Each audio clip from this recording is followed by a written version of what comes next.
Stock market চার্টের জগতে সবাইকে স্বাগত। আজ আমরা এমন একটা প্যাটার্ন নিয়ে কথা বলবো যেটা হয়তো অনেকেরই তেমন চেনা নয়, কিন্তু এটা কিন্তু সাংঘাতিক শক্তিশালী। এর নাম হলো লং আইল্যান্ড। চলুন আজ জেনে নিই কিভাবে এই প্যাটার্নটা ট্রেডিংয়ের দুনিয়ায় একটা বড় গেম চেঞ্জার হতে পারে। কখনো কি খেয়াল করেছেন যে একটা স্টকের প্রাইস চার্টের কিছুটা অংশ হঠাৎ করে যেন মূল ভূখণ্ড থেকে আলাদা হয়ে একটা দ্বীপের মতো ভেসে আছে? এই যে দামগুলো এভাবে আটকে পড়ে বা বিচ্ছিন্ন হয়ে যায়, এটার কিন্তু একটা মানে আছে, আর ট্রেডারদের জন্য এই সংকেতটা বোঝা খুবই জরুরি। তো চলুন মূল আলোচনায় আসা যাক। এই অংশে আমরা একেবারে পরিষ্কার করে বুঝব যে এই প্যাটার্নটা আসলে কি, আর ঠিক কোন জিনিসটা একে অন্য সব প্যাটার্ন থেকে আলাদা করে তোলে। সহজ করে বললে লং আইল্যান্ড প্যাটার্ন হলো একটা স্বল্পমেয়াদী কন্টিনিউয়েশন সিগন্যাল। তার মানে কি? মানে হলো মার্কেটের যে ট্রেন্ডটা চলছে সেটাই সম্ভবত আরও কিছুদিন চলতে থাকবে। এটা তৈরি হয় যখন দেখবেন দামের একটা গুচ্ছ দুটো গ্যাপের মাঝখানে একদম আটকে পড়েছে, আক্ষরিক অর্থেই চার্টে একটা দ্বীপের মতো দেখায়। এই জায়গাটা কিন্তু খুব মন দিয়ে বুঝতে হবে।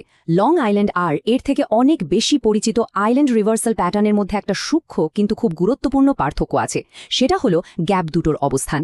আইল্যান্ড রিভার্সালের ক্ষেত্রে দুটো গ্যাপকে একই প্রাইস লেভেলে থাকতে হয়, কিন্তু লং আইল্যান্ডের বেলায় গ্যাপগুলো সাধারণত আলাদা আলাদা প্রাইসে থাকে। এটাই মূল পার্থক্য। বেশ, থিওরি তো অনেক হলো, এবার একটু প্র্যাকটিক্যাল দিকে যাওয়া যাক, তাই না? মানে একটা চার্ট দেখে ঠিক কিভাবে এই প্যাটার্নটাকে চিনে নেওয়া যায় সেটাই এখন দেখব। দেখুন, এই প্যাটার্নটা চেনার জন্য মূলত তিনটে সহজ ধাপ আছে। 1, আপনাকে দুটো বেশ চওড়া গ্যাপ খুঁজে বের করতে হবে। 2, আপনাকে দেখতে হবে ওই দ্বীপ বা আইল্যান্ডের সময়কাল যেন 4 মাসের কম হয়। আর 3, এবং এটার সবচেয়ে জরুরি বিষয়গুলোর একটা, ভলিউমের দিকে তাকাতে হবে। দুটো গ্যাপের সময়ই ভলিউম হঠাৎ করে বেড়ে যাবে, যা একটা পরিষ্কার ইউ শেপ তৈরি করবে। এই ভলিউমে কিন্তু প্যাটার্নটার আসল কনফার্মেশন। এই অ্যাবার্ট ল্যাবরেটরিজের চার্টটা দেখুন, এটা একটা পারফেক্ট উদাহরণ। এখানে দুটো একদম স্পষ্ট লং আইল্যান্ড দেখা যাচ্ছে। ভালো করে লক্ষ্য করলে দেখবেন প্রত্যেকটাই চওড়া গ্যাপ দিয়ে তৈরি, আর ঠিক তার নিচেই সেই ইউ আকৃতির ভলিউমটাও স্পষ্ট, একদম যেমনটা আমরা একটু আগে আলোচনা করলাম। এখন সবথেকে বড় প্রশ্ন, এই প্যাটার্নগুলো কি আদৌ নির্ভরযোগ্য? মুখে তো অনেক কথাই বলা যায়, কিন্তু ডেটা কি বলছে? চলুন এবার পরিসংখ্যানে চোখ রাখা যাক। স্ট্যাটিস্টিক্স বলছে একটা বুল মার্কেটে, মানে যখন বাজার তেজি থাকে, তখন লং আইল্যান্ড প্যাটার্নের পর উপরের দিকে ব্রেকআউট হলে অ্যাভারেজে প্রায় 31% পর্যন্ত দাম বাড়তে দেখা গেছে। শুরুটা কিন্তু বেশ ভালো, তাই না? কিন্তু এখানেই গল্পে একটা টুইস্ট আছে। গবেষণা একটা দারুণ জিনিস উঠে এসেছে যা ফলাফলের উপর সাংঘাতিক প্রভাব ফেলে, আর সেটা হলো থ্রোব্যাক।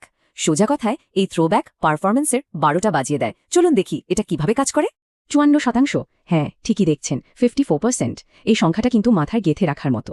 এটাই হলো সেসব প্যাটার্নের গড় বৃদ্ধি যেখানে কোনো থ্রোব্যাক হয়নি, মানে ব্রেকআউটের পর দাম সোজা ওপরের দিকে চলে গেছে আর ব্রেকআউট পয়েন্টে ফিরে আসেনি। ভাবা যায়, রেজাল্টটা এক কথায় অবিশ্বাস্য। আর এবার দেখুন এর ঠিক উল্টো ছবিটা, মাত্র 24%। সংখ্যাটা যেন একটা স্পষ্ট সতর্কবার্তা। আর এটা হলো সেই প্যাটার্নগুলোর গড় বৃদ্ধি যেখানে থ্রোব্যাক হয়েছে, মানে দাম ব্রেকআউট করার পর আবার সেই ব্রেকআউট পয়েন্টে ফিরে এসেছে। এতে কি হলো? সম্ভাব্য লাভ অর্ধেকেরও বেশি কমে গেল। সুতরাং এই পরিসংখ্যান থেকেই পরিষ্কার যে থ্রোব্যাক এড়িয়ে চলাটা কতটা জরুরি। তাহলে সবটা জানার পর এই প্যাটার্নটাকে ট্রেড করার সেরা উপায়টা কি? এই শেষ ভাগে আমরা সেরা পারফরমেন্সের জন্য কিছু কার্যকরী কৌশল নিয়ে কথা বলবো। সবচেয়ে ভালো রেজাল্টের জন্য এই কয়েকটা জিনিস মাথায় রাখতেই হবে। সবসময় মার্কেটের ট্রেন্ড যেদিকে সেদিকেই ট্রেড করুন, এতে জেতার সম্ভাবনা বাড়ে। লম্বা বা টল আর সরু বা ন্যারো প্যাটার্ন খোঁজার চেষ্টা করুন, কারণ এগুলো সাধারণত শক্তিশালী সিগন্যাল দেয়। আর অবশ্যই থ্রোব্যাক বা পুলব্যাক আছে এমন প্যাটার্নকে এড়িয়ে চলুন। আমরা তো দেখলামই যে এগুলো লাভের পরিমাণ কতটা কমিয়ে দেয়। সবশেষে আপওয়ার্ড ব্রেকআউটের প্রায় মাসখানেক পর একটু বাড়তি সাবধান থাকা ভালো, কারণ তখন ট্রেন্ডটা দুর্বল হয়ে যেতে পারে। আমাদের আলোচনার একেবারে শেষে একটা দারুণ এবং বেশ অ্যাডভান্স তথ্য আছে, আর সেটা হলো এই প্যাটার্নটা নিজেই কিন্তু একটা বড় ট্রেন্ডের শেষ ঘনিয়ে আসার পূর্বাভাস দিতে পারে। অ্যামাজনের এই চার্টটা দেখুন, এটা বিষয়টাকে ব্রিলিয়েন্টলি তুলে ধরেছে। বাম দিকে দেখুন ট্রেন্ডের শুরুর দিকের আইল্যান্ডটা বেশ চওড়া, কিন্তু এবার ডান দিকের ছবিটা দেখুন, ট্রেন্ডের একেবারে চূড়ায় গিয়ে শেষ আইল্যান্ডটা কেমন ছোট আর সরু হয়ে গেছে। এই যে চোখে দেখা প্রমাণ, এটা গবেষণার এই কথাটাকেই সাপোর্ট করে। ট্রেন্ডের শেষের দিকে আইল্যান্ডগুলো ছোট হতে থাকে। ভাবুন তো একবার, এটা একটা কি অসাধারণ পূর্বাভাস দেওয়ার টুল হতে পারে। একটা ট্রেন্ড শেষ হওয়ার আগেই আপনাকে হয়তো সতর্ক করে দিতে পারে। তাহলে শেষ প্রশ্নটা এখানে, যদি একটা সাধারণ প্যাটার্নের আকারই একটা বড় ট্রেন্ডের শেষ হওয়ার কথা বলে দিতে পারে, তাহলে আমাদের চোখের সামনে এই চার্টগুলোর মধ্যে আর কোন কোন সংকেত লুকিয়ে থাকতে পারে যা আমরা হয়তো খেয়ালই করছি না? এটা কিন্তু ভাবার মতো একটা বিষয়।